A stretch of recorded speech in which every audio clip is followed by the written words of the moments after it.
Nesta reta final para o Enem, acontece amanhã, sábado, um aulão solidário. Quem tem as informações é o repórter Diego Paes.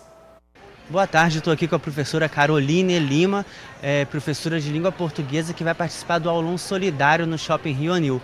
Boa tarde, professora. Como que vai ser esse aulão?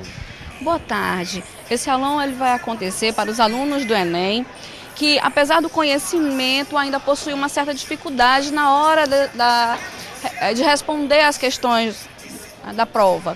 E aí nós vamos fazer dois momentos. Um momento com a redação nota 10, que são estratégias para uma boa produção textual, e um outro momento que são para as questões assertivas. Então, como responder essas questões, né, juntando algumas estratégias que o elaborador de questões geralmente utiliza.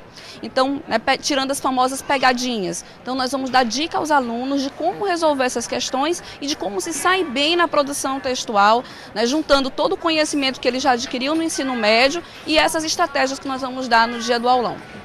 Nesse momento já é uma reta final, todo mundo já tem que estar preparado, então é mesmo uma questão de dicas, de focar e estratégia, né? Isso, nós vamos trabalhar com dicas e estratégias. O conteúdo o aluno já adquiriu durante os 3 anos de formação dele do ensino médio, então ele vai juntar, linkar tudo isso que ele adquiriu com alguns detalhes específicos para uma boa produção, por exemplo. Então, qual é o gabarito utilizado pelo corretor de produção textual que o MEC forma na hora dessa correção? Então, o aluno vai produzir o texto sabendo quais são realmente as estratégias ou aquilo que o avaliador utiliza na correção.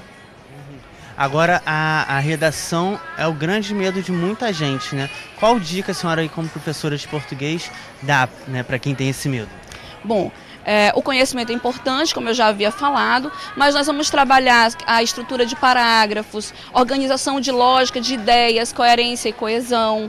Tá? Trabalhar toda a estrutura de que para cada conclusão você tem que ter no mínimo 2 argumentos. Então existem alguns modelos que nós podemos utilizar e que facilita, principalmente ao aluno, se de repente cair algum tema que ele não tenha tanto conhecimento, não seja algo do dia a dia dele, mas ele consegue, com aquilo que ele leu, com aquilo que ele ouviu em sala de aula com os professores, ele consegue produzir um bom texto.